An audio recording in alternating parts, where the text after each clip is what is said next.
नमस्कार दोस्तों, आप देख रहे हैं सिनेमा हॉल और मैं अजय ब्रह्मात्मा से आया हूं। मजरूह सुल्तानपुरी की बात करूंगा। आज उनका पुण्य दिवस है। आज ही के दिन 24 मई को 2000 में उनका निधन हुआ था। 80 साल की उम्र में उन्होंने एक लंबी उम्र पाई थी और लंबा कैरियर भी रहा उनका फिल्मों का। 1945 से वे लिख रहे थे और लगातार अंतिम अंतिम समय तक वे फिल्मों में लिखते रहे और उस्ताद माने जाते थे। गीतों में एक ख़ास रवानी थी उनके, हर मूड, हर इमोशन के गीत उन्होंने लिखे हैं और हर तरीके के गीत लिखे हैं। हालांकि अदब में भी उनका बड़ा नाम है और अदबी शायर थे वो फिल्मों में आने से पहले। 1941 में उन्होंने शायरी की शुरुआत की।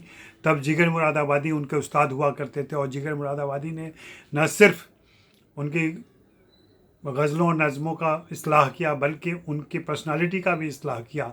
उनमें वो चीज़ें भरी, उन चीज़ में उन्होंने रंदा मारा उनका और इस तरीके से तैयार किया जो मजरूह सुल्तानपुरी हमें लगातार फिल्मों के ज़रिए और अदब के ज़रिए दिखते रहे, हम जिन्हें पढ़ते रहे, सुनते रहे और जिसके मज़े लेते रहे। कहते हैं कि उनका परिवार राजपूती परिवार था, सुल्तानपुर के थे वो। और उनके परिवार में इल्म की कोई बात तो होती ही नहीं थी, लेकिन इनमें बचपन से ही इस तरह की बात थी कि ये थोड़ी बहुत शायरी की तरफ इनकी रुचि थी, रिदम के प्रति इनकी रुचि थी। एक बार खुद बताया था मजरूह सुल्तानपुरी ने एक इंटरव्यू में कि 2.5 या 3 साल की जब उनकी उम्र थी तो एक जो लोकगीत था, छत गईले सावरिया घिर आई बादरी, इसको वे सुधार के घिर आई बादरिया बोलते थे। तो सब लोग टोकते थे, यार लोकगीत में तो घिर आई बादरी होती है। तो उन्होंने कहा नहीं, ये बादरी नहीं हो सकती, इसको बादरिया ही होना चाहिए, क्योंकि सांवरिया का के साथ तो बादरिया ही चलेगा। तो मजरूह बताते हैं कि ये कहीं रिदम का बोध उनमें बचपन से था जो बाद में गीतों में आया और फिल्मी गीतों में बहुत तेज़ी से, बहुत अच्छे से आया। ऐसा कह सकते हैं, मजरूह इस बात को कहते थे, बहुत जोर देकर कहते थे कि ट्यून पर लिखने की शुरुआत एक तरीके से उन्होंने ही की थी हिंदी फिल्मों में। हिंदी फिल्मों में आना भी उनका एक मज़ेदार वाक़या है। वे मुंबई आए थे, मुंबई आने की एक मुशायरे में शामिल हुए थे। उस मुशायरे में अब्दुल राशिद कारदार, AR कारदार, जो लाहौर से वाया कलकत्ता मुंबई पहुंच चुके थे और यहाँ काम कर रहे थे और यहाँ फिल्में बना रहे थे, उन्होंने शाहजहाँ फिल्म की प्लानिंग की थी और उसके लिए उनको गीतकारों की ज़रूरत थी, नए भावभूमि पर जो लोग गीत लिख सकें। उन्होंने सुना मजरूह सुल्तानपुरी को, तो फिर उन्होंने जिगर मुरादाबादी को संपर्क किया और उनसे मजरूह सुल्तानपुरी का पता लिया, उनसे संपर्क किया। तो मजरूह सुल्तानपुरी ने जाहिर सी बात है पहले साफ मना कर दिया, क्योंकि तब तक वो प्रगतिशील लेखक संघ का जो मूवमेंट था, जो अभियान था, उससे वे जुड़ गए थे और उनके लिए फिल्मों की तरफ आना, फिल्मी झुकाव या फिल्मी रुझान बहुत अच्छी चीज़ या बहुत ऐसी चीज़ नहीं थी जो आदर्श हो। लेकिन जिगर मुरादाबादी ने उनको समझाया कि नहीं, तुम्हें जाना चाहिए, तुम्हें फिल्मी शायरी करनी चाहिए, फिल्मी गीत लिखना चाहिए। फिर वे आए और कारदार साहब ने उनकी मुलाकात नौशाद साहब से कराई। ये वाक़या खुद मजरूह सुल्तानपुरी विभिन्न मौक़ों पर सुनाते रहे हैं।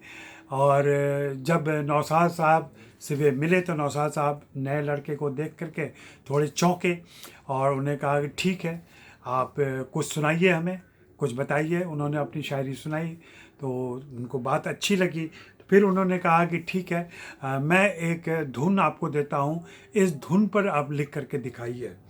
और धुन पर जो पहला गीत मजरूह ने लिखा कि जब उसने गेसू बिखराए बादल आए झूम के, यह गीत है भी, यह गीत शाहजहाँ में ही है। और इस गीत से वे इतने प्रभावित हुए कि उन्होंने फिर आगे और भी गीत लिखने के लिए कहे और फिर वो मशहूर गीत आया, गम दिए मुस्तकिल इतना नाजुक है दिल, जिसको केएल सहगल ने गाया था। उनकी आवाज़ ने उसको हमेशा के लिए अमर कर दिया। और ऐसा कहते हैं कि सहगल चाहते थे कि जब उनकी अर्थी उठे तो यह गीत बजाया जाए, यह गीत गाया जाए, और यही हुआ भी था। और उसकी वजह से यह गीत और भी ज़्यादा मशहूर हुआ। लेकिन ये गीत अपने आप में काफ़ी भावपूर्ण है और बहुत ही एक्सप्रेसिव है। जाहिर सी बात है, इससे वे बहुत मशहूर हुए। वहाँ से आप देखें मजरू सुल्तानपुरी लगातार लिखते रहे और हर तरह के गीत उन्होंने लिखे, हर पीढ़ी के संगीतकारों के साथ लिखे। पिता के साथ काम किया तो फिर पुत्र के साथ भी काम किया, उसके बाद की पीढ़ियों के साथ भी काम किया। उन्होंने मज़ाहिया गीत भी लिखे, कॉमिकल गीत भी लिखे, बहुत ही भावपूर्ण गीत भी लिखे, अपनी गज़लें भी फिल्म में डाली। अदब की बात करें तो अदब में उनकी तुलना फैज़ साहब से होती है, फैज़ अहमद फैज़ से। और एक बार उन्होंने बताया था कि उनकी किताब, उनका दीवान छपने में 4 साल की देर हो गई थी, लेकिन उस ज़मीन पे PWA की या प्रगतिशील मूवमेंट की ज़मीन पे वे पहले से लिख रहे थे, और कह लें कि फैज़ के पहले से लिख रहे थे। लेकिन फैज़ साहब का दीवान पहले छप के आया, इसलिए उनका ज़्यादा नाम हुआ। और फिल्मों में आ जाने की वजह से हम सभी जानते हैं कि फिल्मों में आने के बाद से शायरों पर बहुत ही आदर के साथ नज़र नहीं डाली जाती, या उनको माना जाता है कि वे कमतर काम कर रहे हैं, और इसके शिकार मजरू साहब भी हुए थे। मजरू साहब के बारे में किस्सा मशहूर है, सभी लोग जानते हैं कि वे जेल गए थे, और जेल जाने के पहले जेल जाते समय जो भी हुआ, उस समय राज कपूर ने उनसे कुछ मुखड़े लिखवाए थे, एक गीत लिखवाया था, और उसके एवज में कुछ पैसे दिए थे ताकि उनके घर परिवार का गुजर बसर हो। चूँकि वे वैसे ही मदद करना चाहते थे राज कपूर, लेकिन मजरू साहब ने मना कर दिया था, तो उन्होंने गीत खरीद करके और फिर उसके बदले में पैसे दिए थे। मजरू साहब के बारे में सारे लोग जानते हैं कि जेल वे गए थे। जेल इसलिए गए थे कि उन्होंने नेहरू साहब की, नेहरू प्रधानमंत्री जवाहरलाल नेहरू की आलोचना करते हुए एक नज़्म पढ़ी थी, और वो बहुत ही कह लें कि उनके खिलाफ थी। और जिस बात को लेकर के कांग्रेस सरकार ने उनसे कहा, मुंबई में तब मोरारजी देसाई की सरकार हुआ करती थी, कि तुम माफ़ी मांग लो, हम तुम्हें छोड़ देंगे या माफ़ कर देंगे। उन्होंने कहा माफ़ी नहीं चाहिए मुझे, आपको जो सज़ा देनी है दीजिए। तो उन्हें 2 साल के लिए, जी हाँ 2 सालों के लिए आर्थर रोड जेल में पुणे में रखा गया था। तो वो जो बात उन्होंने कही थी, वो बात क्या थी जिससे सरकार को इतना गुस्सा चढ़ा था और जिसकी वजह से उनको सज़ा मिली थी? वो था आज़ादी मिल चुकी है, आज़ादी के बाद का माहौल है, और उस मंज़र में वे लिख रहे हैं, मन में जहर डॉलर के बसा के, मन में जहर डॉलर के बसा के, फिरती है भारत की अहिंसा।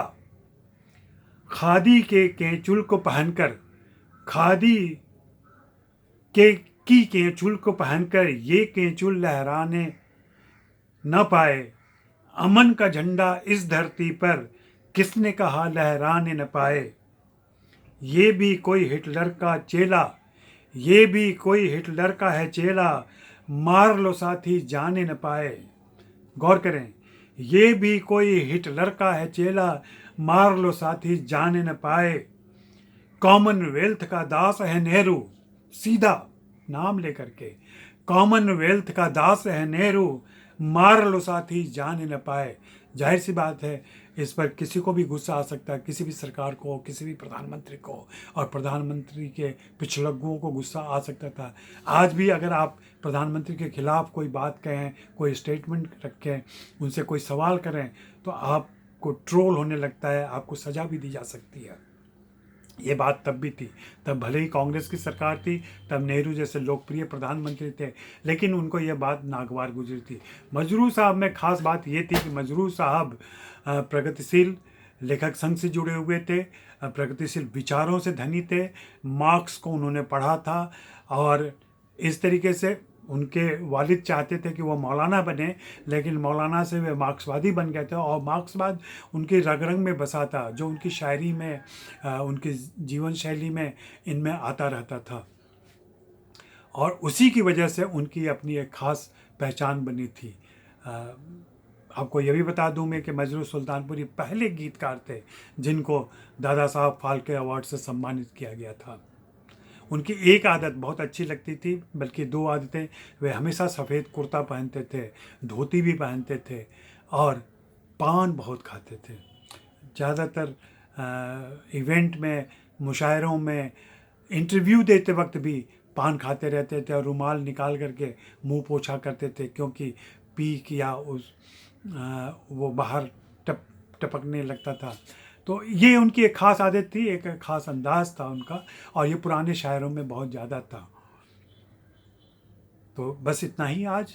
आप भी याद करें मजरू साहब को, उनके प्रिय गीत सुने, और उनका कोई प्रिय गीत मुझे भी बताएं, यहाँ कमेंट करके बताएं ताकि मैं भी सुनूं। शुक्रिया, मेहरबानी, धन्यवाद।